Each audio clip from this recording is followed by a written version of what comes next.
So will you please tell us who you are and maybe your relationship to me? Of course. My name is Georgette Dadoun. I am Yael's Dadoun mom. I'm born a long time ago in Rabat, Maroc. Cool. I want to ask you a few questions about the book I just read, and I want to make some parallels between my book, Meir Shalev's Kacha Ze Haya, and your childhood in Morocco. Okay. Enough sleeping, you bums. Get up and work. We have a country to build. This is what the main character, Tonya, says to other people. She's inspired. She's a hard worker. So what was the nature of Zionism and national pride in Israel like when you arrived in 1966? I'm going to first open with the Zionism in Morocco, because I was aware about that. Moroccan Jews have such a pride for Zionists, to be Zionist and have ideology of being, it was very strong to feel they were Zionist. And even like, I always think about the prayer that next year, Shana Haba B'Yerushalayim, was not just a sentence. It was very vivid in the hearts of Moroccan Jews. When they said Shana Haba B'Yerushalayim, they meant it. They knew that the place for Jewish people should be in Israel much before Israel had its independence. And when, in 1948, when Jews get the Israeli get the independence, so started a big immigration towards Israel. And Jews in Morocco, contrary to the Ashkenazi people that had the Holocaust and a lot of persecutions, Morocco, I can say that Moroccan was the least. There were persecutions here and there and sometimes, but it was the least had the persecution from the Muslim side. So they were, I would say, pretty well.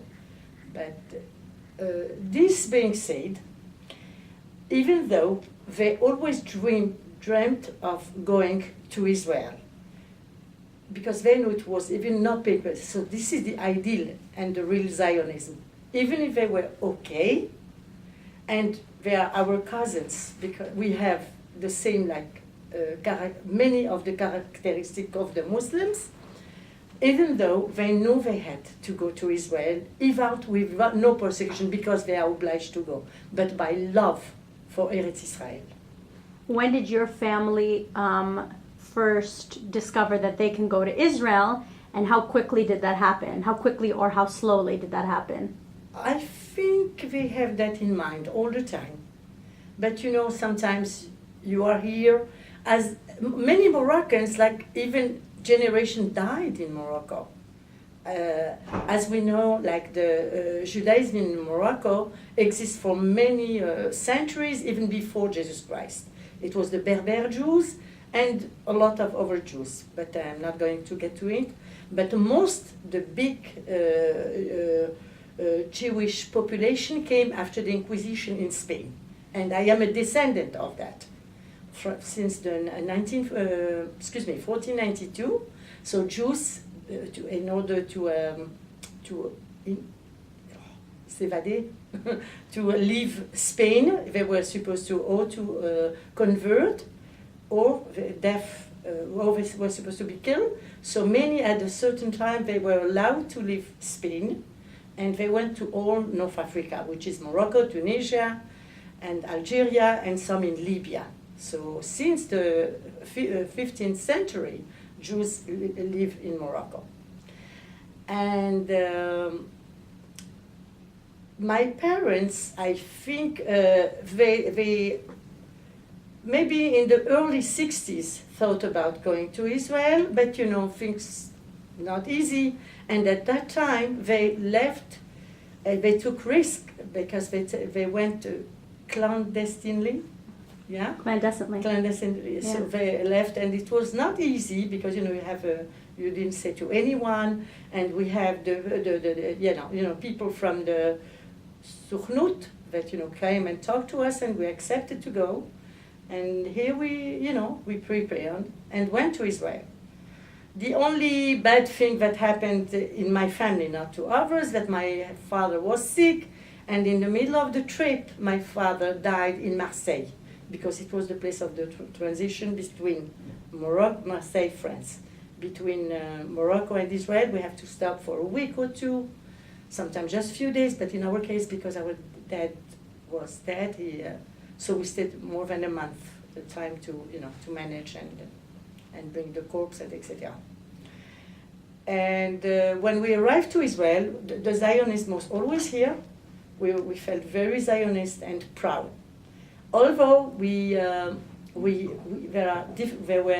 encountered difficulties with the economy, as per work and as till you get it was not, a lot of things didn't come easy.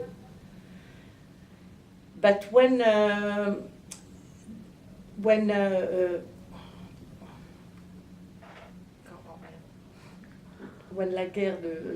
war of 67 when the war of 67 happened? Yeah, happened. It gives love to even more to Israel. I say, oh my gosh, sometimes we had doubts about, is it really the country where I want to live? Sometimes, because you have to get adapted to the country, although you loved it, you have to get adapted to the language, which we didn't speak at all. I didn't speak Hebrew at all. So it takes a while, but when we had, after the war of 67, our love for Israel grew so much, and we felt really this is our country, and we loved it very much. So can I ask you... Now I wanted to add a little bit about being Sephardic Moroccan. Many Moroccan Jews found some kind of discrimination in Israel. And personally, I didn't encounter, almost never, maybe at a later stage when I worked for the Israeli industry aeronautic, I worked with many Ashkenaz. I encountered a little bit like the way they put kind of a little barrier. But because I'm very strong and proud of my descendants, like being Moroccan Jew, for me, it's wonderful because we have this combination of the French education and the culture, the hospitality, the Moroccan side, so this Oriental side with the French side, I think just gave a beautiful combination of both, of having the French culture together with the hospitality and the Oriental side. So I felt very well of my roots. Always like in Morocco, there are always jokes about the people that come to Israel. Every wave of immigrants. So Moroccan had a big part of jokes and stuff, and after it was the Georgian coming from Georgia, former USSR. They had also their part, but the Moroccan was the funny one. So many times they would make jokes and say, you are from South France, that's why we speak French. I say, no, I'm not from South, I'm from Morocco. And Morocco is a beautiful country, and I'm a proud Moroccan. So I was always very proud to say I'm Moroccan from Rabat, and I'm proud of what I am. Can I ask you a question Sure. about language? Yes. Because the character in our book, Tonya, her first language is not Hebrew. Mm-hmm. And she uses words like mishkav instead of saying making the bed or sleeping. So how was Hebrew and Jewish text used in Morocco prior to your arrival in Israel? And how quickly were you able to learn, you and your family, to learn Hebrew? Excuse me, did you ask if we learned Hebrew in Morocco? Did you learn Hebrew in Morocco? Yeah, I didn't. At that time, the girls didn't do the bar mitzvah. It was the men, the boys. So the boys, really, most of them, this is part of, I wouldn't say the Zionist, but being Jewish. And being Jewish in Morocco, I think if I can add a word, it was a lot of tradition. And everything was based on tradition. That's an Ashkenazi movie. Mom. I know, but I mean, I love it. I love the tradition, because Moroccan is all tradition. And most of the Moroccan Jews, I would say they're not Orthodox, they're more conservative, but they are Orthodox in their ways, but it's really less restricted than Ashkenaz. I saw the form of Judaism in Israel more than. So in Morocco, it's more the traditionalist, I would say. And boys, as to answer your question, boys had the bar mitzvah, so they had to learn Hebrew. It was like mandatory. And but girls also went to learn Hebrew. Some of them, not all of them, but because there was no bat mitzvah, but it was not mandatory. But some went kind of the Jewish school, but there were programs. Boys went to Talmud Torah every single day after school. I went to French schools, which I'm very proud and very happy about that. So I was not involved in Talmud Torah at all, but we had a very good Jewish family as traditions. But I didn't learn Hebrew at all. I spoke Hebrew only after a few months after I arrived to Israel. So when I came to Israel, I spoke in English, because I took this in high school and I was very good at it. And when I spoke English, I said, "Where are you from?" I said, "Morocco." "What? In Morocco we speak English?" I said, "Excuse me." Well, I learned in high school, I learned Spanish and English as second language. So I spoke Hebrew, I learned Hebrew in Israel, not in Morocco, in my case. Interesting. Shalev's father stopped speaking English when he arrived, he stopped speaking Yiddish when he arrived to Israel. And he said Yiddish is the language of the exile. What was the importance of learning Hebrew when you first arrived in Israel? And why was it important for you to maintain your other languages, which you obviously so vividly maintained? Well, can I make a joke? If I spoke Yiddish, maybe I would say it's the language of the exile. But when we speak French, la langue de l'amour, you keep on speaking French because it's a beautiful language. And yes, I maintained the French at home. When my kids were born, we spoke strictly French, because I thought Hebrew, I am a good Israeli, I am a good Jewish Sephardic who lives in Israel. So Hebrew they will learn for sure at school, and always the language of the outdoor, of the outside of school will take over anyway. So I better speak in French to my kids, so they will have a second language. Also, we have a lot of family that lives in Europe, especially in France, from both sides, my husband's and mine. So we wanted, from our side, to have a way of communication with our family, and to have a second language for my kids. So I maintained, and we spoke strictly French till they were exposed to Hebrew only when they went to school. So I think today they are happy about that, of having another language. I mean, they can, all of them speak quite good the French language. Grandma Tonya had an obsession with cleaning. So much so that there were parts in her house that were off limits, never to set foot in some of the rooms. What is the purpose of this kind of cleanliness? What is its significance? And does it have anything to do with social status, perhaps? Well, I think Tonya and my mom invented the cleanliness. My mom was also obsessed with cleanliness. And unfortunately, she engraved that in me. And thank God I'm a little bit less obsessed, which is good because it's a never ending. And I can't find a reason, but it's so, I think it gives to this obsessed people of cleanliness, which I lived that in my house. It gives them such a satisfaction to clean and re-clean. and when it's done, like, wow, what a result. And too bad, because many times it was at the account of having social life. I can give you an example of my mom, and especially in Passover. Like, it was crazy, and when I think about that, about having even the clothes kosher, we have to look at the pockets if there is not a crumb left.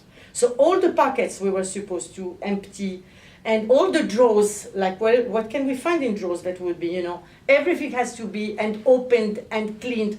I remember we washed all the clothes of the dolls. I had to wash them and clean the dolls with some detergent.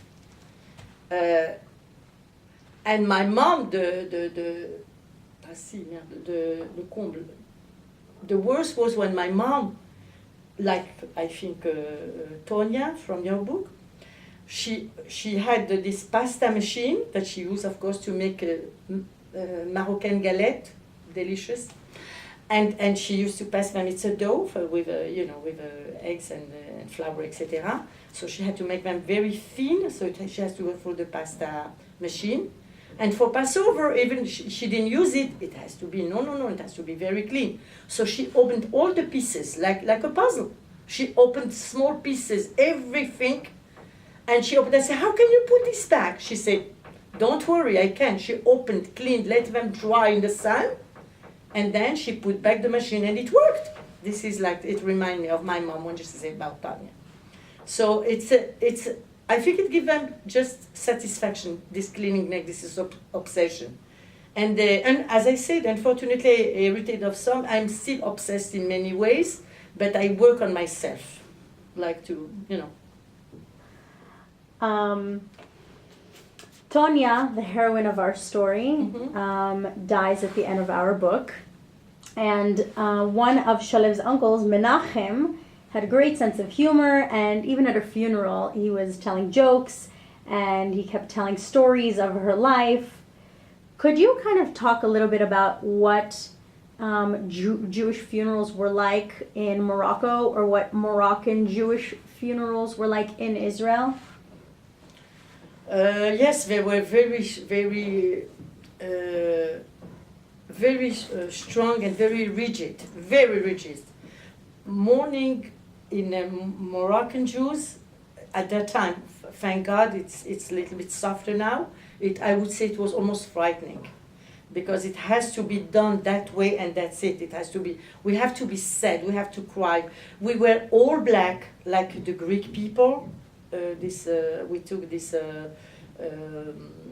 costume to wear all black and to cover the head with a scarf that was black, and we have some rituals to almost to hit yourself, look kind of around like a dance.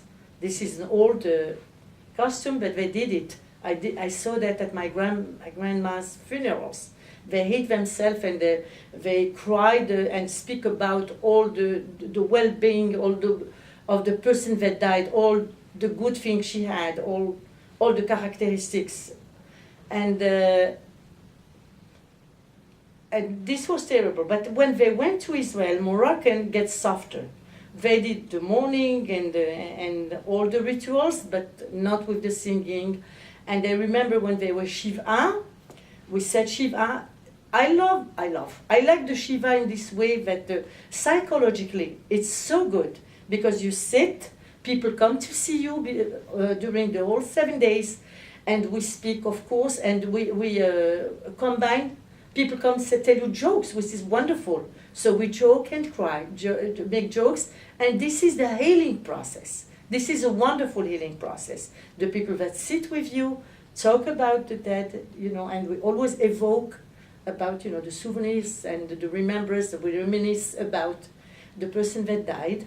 But on the other hand, also we speak about news, about life, and jokes, and it makes you the time. So as I said, it was a wonderful healing process, the Shiva, I think.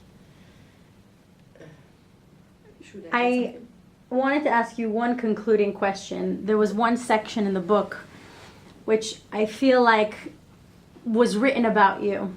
Oh. Grandma, maybe it was about me. It's not about you, I promise. No, I don't come from Russia. No, you don't. Definitely not. Grandma Tonya has this thing where she is such a warrior that she always feels that like when something needs to be done right, she needs to do it herself.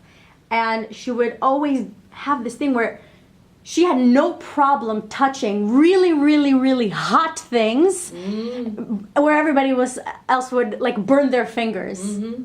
What's up with that? So I think we have a lot in common with Tonya. Tonya, Yes, you know that from the house. do you build immunity as a child? Yes, I built it. I don't know. I don't feel the heat. I don't know. It's true. First of all, as you know, I love all my food very hot, especially the coffee. If it's 1 degree less than boiling, and if it doesn't burn my tongue, it's not coffee. It has to be burning. It's true. I get that also from my strong mom.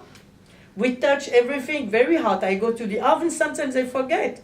But it's not 250 or 300, that is 500. And I go, say, oh, let's take it without dish towel. And I try, but I can, yes, I can handle very hot things. But speaking about doing myself, this I can recognize myself too. I can give a job and or help, and I would say, and I say that they don't do it well because it has to be done well in the right way. So I say, okay, let me do it. And I go and do it. No, let me do it because like, and I say, no, it's not that you don't do a good job, but I have to do it. I have to do it myself because it's not exactly that. Mom, you are beautiful inside and out, and I thank you and I love you. Me too. Thank you for having me.